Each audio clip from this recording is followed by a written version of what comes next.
Let's come to our next topic, which is filters in Java Enterprise Edition. Here we will talk about why filters, what is a filter, and filters in servlets. So filters are used when there is a need for an operation to occur every time a particular request is made to perform one operation on other requests in the web application and to allow one operation to be turned off at deployment. The filter API interface can be found in Java x.servlet package. A filter is an interface used to filter tasks on the request to a resource, a servlet or static content, on the response from a resource, or both. It has three methods as part of its life cycle: public void init, doFilter, and destroy. Filters are configured in deployment descriptor of a web application. So here you see the initial HTTP request hitting the servlet container. The request object is created, and before it reaches the servlet that exists inside the servlet container, the filter can be configured to execute. So the filter executes and then passes the request object to the servlet. This is called the pre-processing stage of the filter. The moment the filter responds with the data, this is called the moment the servlet responds with the data, the filter again processes that data, and this is called the post-processing step of the filter. So you can do pre-processing or post-processing before the request hits the servlet, or after the request is returned by the servlet and before it reaches back to the servlet container and then is sent out as a HTTP response. There are different types of filters: the request filter, which contains prerequisite processing logic; the response filter, which can be set as a post-response generation logic; and a request response filter that contains both pre-request and post-request processing. This is how we declare a filter in the web.xml file, and this is how we map a filter in our web.xml file. To write a filter program, we create a Java class to implement filter interface that has following methods: init, it is called once when the container instantiates a filter; doFilter, it is called for every request intercepted by the filter; destroy, before the web container removes a filter instance from service, the destroy method is called, and we create one web.xml file to configure the filter. If multiple filters are configured for servlets, they are executed in the same order in which they are defined in the web.xml. So here we have the HTTP request, the servlet container, the request object is created, one filter is set up as a pre-filter processing, then the second filter picks up the request, finally the post filter, and the data is received by the servlet. The response object again goes through the same set of filters, and finally the HTTP response is sent out to the client. This is called as filter chaining, where multiple filters can be set up one after the other and they will execute in the order that they are defined. Let's look at a demo on filters so we understand the concept better. We'll go back to Eclipse and we'll run through a quick summary of what we discussed. A filter can be applied on any servlet or JSP page. The filter can be written either as a pre-processing logic before the request goes to the servlet, and it helps in reducing the load on the servlet or JSP page. It implements the interceptor pattern, which is one of the creational patterns part of the Gang of 4 or GOF design patterns. It is also useful to apply validations and check for the proper URL. If the user tries to ping the servlet without valid data, all such requests can be blocked at the filter level itself. They are generally used for validation purpose and intercepting of the incoming request. Filters can also read the data from JSP or HTML pages and create the object that can be shared with the servlet. The load on the servlet can dynamically and drastically reduce, and servlets can simply take that ready-made object that is created based on the data entered by the user in the UI screens and save it into the database. So we'll set up a new project to explain this and look at how to work with it. So a new dynamic web project, we'll name it as filter demo, set the version to 2.5 so we can create a web XML file and finish. Now filters also have a life cycle like a servlet. So filters, as we saw, they have three life cycle methods: init, service and destroy. That's what we saw as part of the servlet.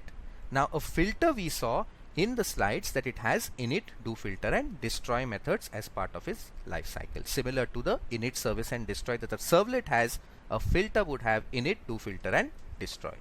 Filter can also be connected with another filter which is called filter chaining, and the filters will be executed in the same order that they are created. So to explore this, we will create a new HTML file.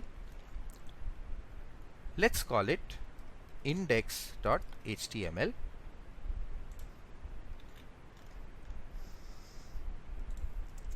We'll add a form, action equal to, and we'll connect to register servlet and method equal to post.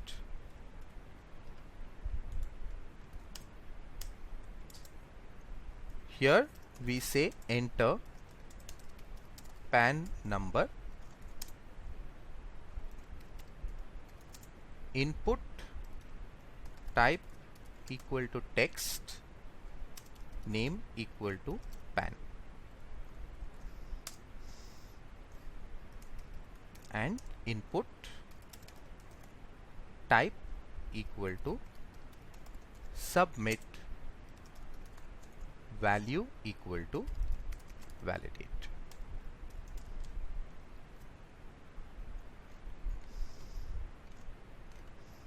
We'll save this. We'll create a new package,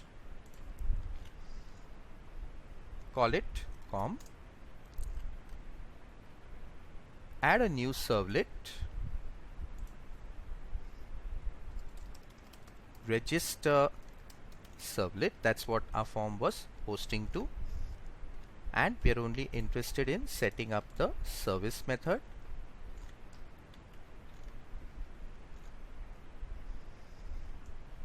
In the service method, we'll create an object of print writer out equal to response.get writer. We'll add the relevant package and we'll say out.print, and let us say h4 PAN number plus request dot get attribute, and we'll say PAN, and we'll say plus validated successfully.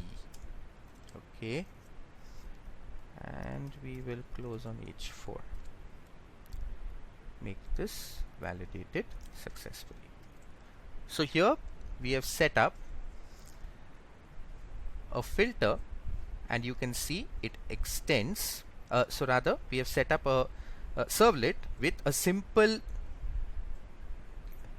output method which says print. It just says the PAN number. We get the attribute PAN, and we simply print a value which says updated successfully. Now to do the validation for the PAN number field, let's add a new package. We'll call it filters, and to reduce the load, as we discussed on the servlet, we will add a filter. We'll call it validation filter. We'll select the validation filter, click on the edit button, pick a servlet. The register servlet is going to be connected to this filter. We'll select that, go next and finish. So if you view the web config file, the configuration for the filter would automatically be added as the filter mapping. Now let's come to our validation filter. So here you see the three methods. It implements the filter interface. It has the destroy, do filter method and the init, which is part of the life cycle of a filter.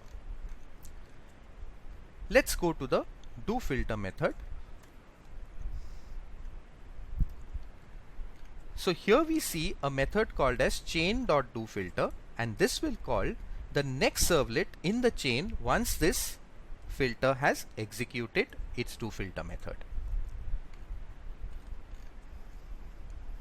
So let's add our code here. We'll say string pan equal to request dot get parameter, and we will trap the value entered in the pan number text box. If the pan is null, or if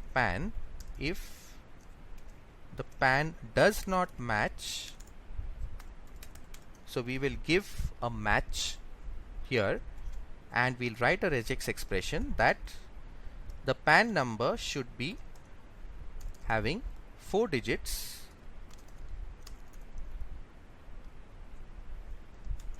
so it should have 4 digits followed by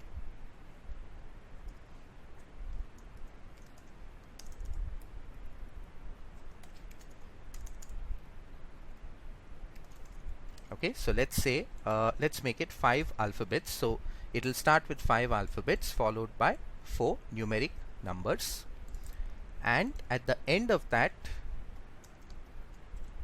it should have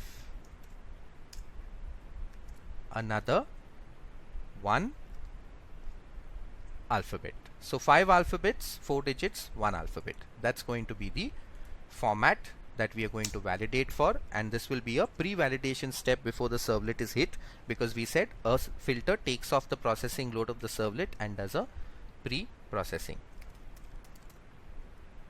So print writer out equal to response dot get writer request dot get request dispatcher index.html. So we are asking for a reference dot, and we call the include method. We've covered that. We pass the request and the response. We'll add the package java.io for the print writer. So if the validation is fine, we then include index.html as the current response, and we also want to print a message within a span tag, and we'll say style equal to color, single quote, color red, close the span tag and say invalid pan number, close span. Okay, so that's the error message. Now in the else part, we will, so if it's a successful validation, the else condition will move to the next servlet in the sequence and call it, and we will also do request.setAttribute pan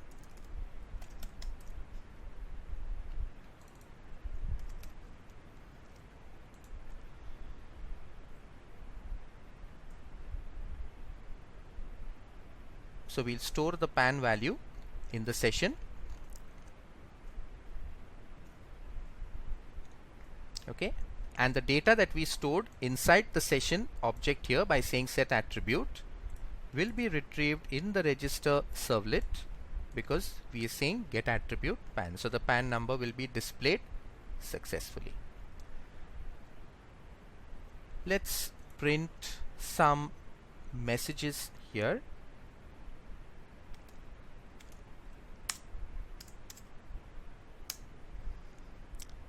So we'll say hi from filter,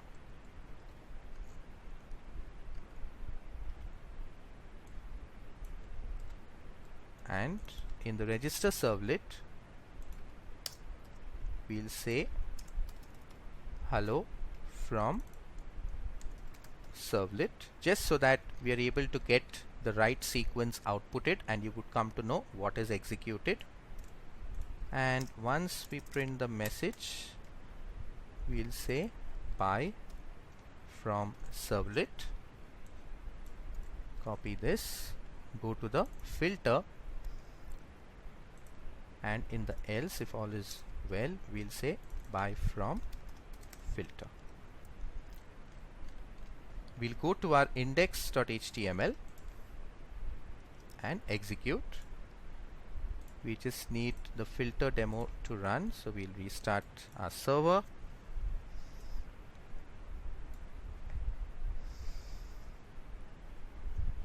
So it says enter PAN number. We just click on validate and it says hi from the filter. So you see the filter was hit and it validated and said invalid PAN number. Look at the URL. This was because of an include. It included the current index.html and the return value of the processed servlet. Okay, and now if I enter junk data, doesn't work, still says invalid. Let's add a proper value,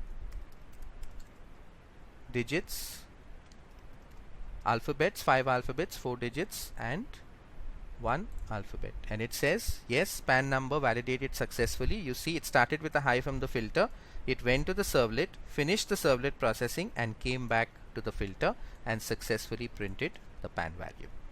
So that shows us how do we actually implement filters with servlets. So the key takeaways of this session: a web application can remember or use the data of a previous request during the processing of current request, and it's hence called a stateful web application. Session management is a mechanism used by the web container to store session information for a particular user. The hidden form field, URL writing, cookies and HTTP sessions are type of session management. To be notified of events, a custom class that implements the correct listener interface needs to be coded and the listener class needs to be deployed via web.xml. So hope you enjoy the session. We will see you in the next session.